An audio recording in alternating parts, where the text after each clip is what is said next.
নমস্কার বন্ধুরা, হীরামতি রান্নাঘরে আপনাদের অনেক অনেক স্বাগত জানাই। আজকের আমি গোল্ডেন ফ্রাইড প্রন বানিয়ে আপনাদের দেখাবো। রান্নাটা বেসিক্যালি আমার মাই দেখায়, কিন্তু আজকে মায়ের শরীরটা খারাপ, সেজন্য আমিই দেখাবো। এর জন্য আমি এখানে চিংড়ি মাছ নিয়ে নিয়েছি। চিংড়ি মাছটাকে মাঝখান থেকে শিরাটা বাদ দিয়ে দিয়েছি, মাথাটা বাদ দিয়ে দিয়েছি, দিয়ে একটু লম্বাভাবে কেটে নিয়েছি। আর তার সাথে এখানে আদা রসুন বাটা, নুন, একটা লেবু নিয়েছি হাফ করে, আর এখানে আমি পাকা লঙ্কা বাটা নিয়েছি, আপনারা চাইলে কাঁচা লঙ্কা বেটেও দিতে পারেন। আর নিয়েছি গোলমরিচের গুঁড়ো। দেখুন চিংড়িগুলো কীভাবে কেটে নিয়েছি। এবারে মশলাগুলো এতে ম্যারিনেট করে 2-3 ঘন্টার জন্য রেখে দেবো। আরও যদি বেশিক্ষণ রাখতে পারেন তাহলে খুব ভালো হয়। একে একে সবগুলো দিয়ে মাখিয়ে নেব।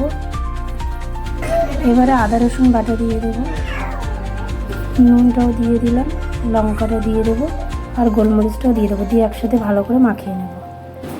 দেখুন আমি সবগুলো মাখিয়ে নিয়েছি, নিয়ে এভাবেই আমি রেখে দেবো ফ্রিজে 3-4 ঘন্টার জন্য। তারপরে দেখাচ্ছি কীভাবে করতে হবে। চিংড়ি মাছটা ম্যারিনেট করে আমি রেখেছিলাম 4 ঘন্টা মতন। এবারে এটার ব্যাটারটা গুলে নেব ভাজার জন্য। তার জন্য আমি এখানে 1 চামচ এই ডাবুর এতে করে 1 ডাবু নিয়েছি ময়দা, আর 1 ডাবু নিয়েছি কর্নফ্লাওয়ার। এই যেখানে আমি নিয়ে নিয়েছি একসাথে। আর এই বেকিং পাউডার নিয়েছি অল্প সামান্য, একটু বেকিং পাউডার দিয়ে দেবো হাফ চামচ মতো। আর দিয়ে দেবো একটু গোলমরিচ গুঁড়ো, অল্প করে গোলমরিচ গুঁড়ো দিয়ে দিলাম। আর দিয়ে দেবো পরিমাণ মতন নুন।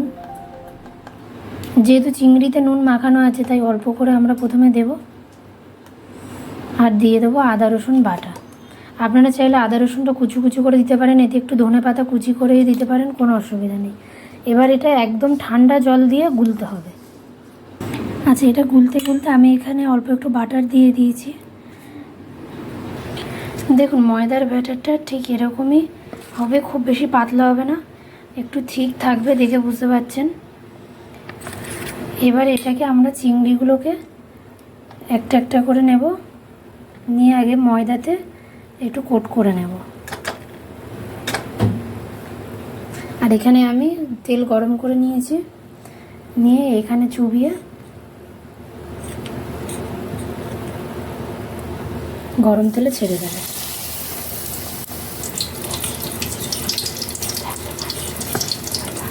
আমি আবার আরেকটা দেখিয়ে দিচ্ছি, এরকম কোট করে নিয়ে ছেড়ে দিতে হবে। গ্যাসের ফ্লেম যেন মিডিয়াম টু লো হিটে থাকে, বেশি বাড়িয়ে দিলে হবে না। দেখুন আমার গোল্ডেন ফ্রাইড প্রন রেডি। আপনারা ওইভাবে বানিয়ে খেয়ে দেখুন, আশা করছি ভালো লাগবে। ভীষণভাবে ক্রিস্পি হয়েছে, দেখুন বুঝতে পারছেন, অনেকটাই ক্রিস্পি হয়েছে এবং খেতেও খুব ভালো হয়। এভাবেই বানিয়ে দেখুন, ভীষণ ভালো লাগবে। ভালো লাগলে চ্যানেলটি একবার সাবস্ক্রাইব করে দেবেন।